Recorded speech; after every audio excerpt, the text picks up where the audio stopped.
Hi guys, magagata po ako ng tilapia. Ayan po.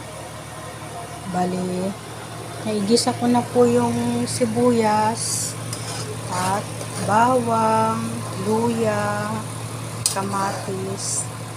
Ayan po siya. Medyo pinapaluto ko lang masyado yung gata para po medyo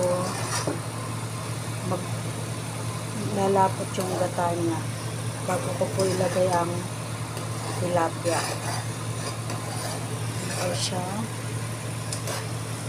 Natimplahan ko na rin po ito ng patis. Nilagyan ko siya konting suka at saka asukal para mabalance yung lasa ng medyo manamis-namis na may alat. Ito siya. Bali, okay na po yung ano niya guys. Yung gata.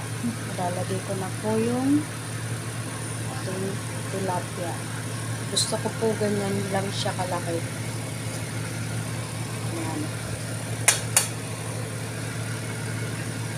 Hindi ko na po siya hiniwa kasi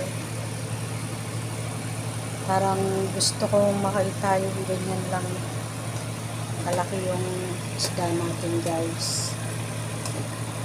Ayan.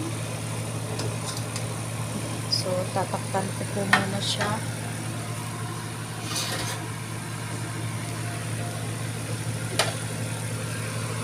So balikan na lang po natin siya maya maya.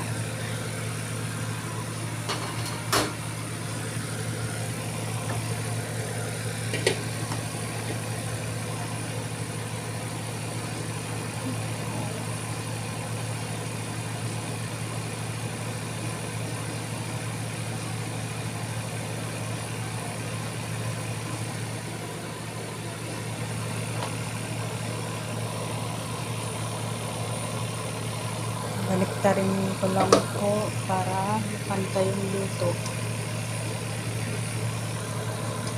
Medyo mahirap baliktarin kasi malaki. Ito guys.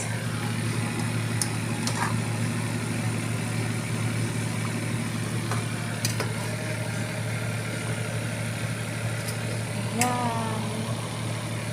Nakaliktad ko na po siya. So, takpan na lang ulit natin siya guys.